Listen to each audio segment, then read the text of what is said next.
My evil and entitled half-little sister spat on my dad's grave during his funeral because he was not feminist. So I did the worst prank imaginable to her. She can prepare another funeral. In reality, she is my half-little sister. She has always been a pest since the first day I met her. My father separated from my mother and met her mother, who was already an eccentric person. She dressed very provocatively, even in front of me, and went shopping with her daughter. Moreover, she had a significant age difference with my father, as he was 53 and she was 41. Honestly, I never liked them, but she was a real pest. She annoyed me. When we first got together, there were a lot of conflicts. I was older than her, so I thought it was normal for me to sit in the front seat of the car, but she refused. She said it was sexist practices and it led to arguments. My father and I are quite religious and traditional by nature. That's how we were with my mother too. But when we started dating his new wife, things changed a lot, both with the mother and her daughter. She refused to cook and demanded that we all take turns doing it, like washing the dishes and other household chores.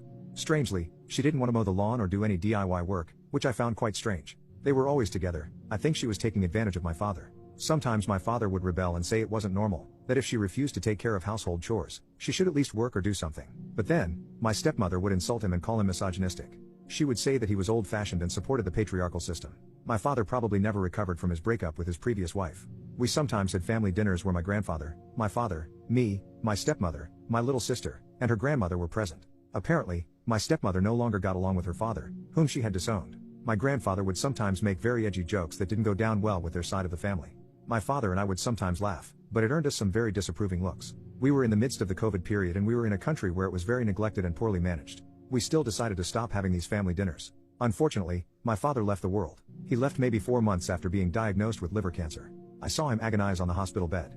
It was probably the most horrific sight I had ever seen.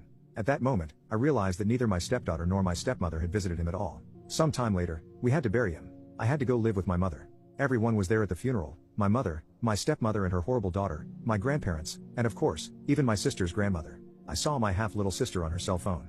I was very angry. Everyone gave their speeches, some friends of my father, but he didn't have many, and no one from my half-sister's family said anything to me. We had to leave.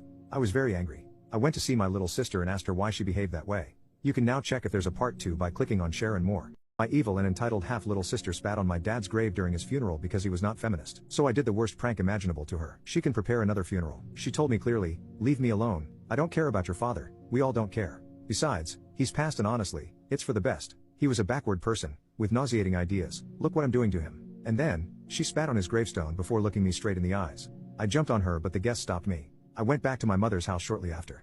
I was already thinking about the prank I was going to do to them. I may have crossed the line with this one. I was going to get my revenge in the worst way possible, and I was determined to do it one way or another. As I mentioned, we were in the midst of COVID. When we got back, my mother immediately sent me home to cough a little. I was feeling a bit sick. As I mentioned earlier, we were in the COVID period, so I started to worry and thought I would do some tests to see if I had COVID. As expected, I had contracted COVID and didn't know what to do because I had asthma, but I didn't know if the other members of my family did. So I decided to isolate myself in my room and not tell anyone. I was just going to avoid all contact. But then I came up with a great idea. I had to go get some things from my sister's family's house that I had left there. I also left some things at her grandmother's, so I thought I would pick them all up at once. When I arrived at my stepmother's house, I asked her to give me all my things, which she did without asking too many questions. My little sister didn't even come to see me. When she gave me the things, she told me to get out. She said she never wanted to see me again, that now that my father was passed, we were going to break all our ties indeed. But I had a revenge against her and I was soon going to execute it. You can now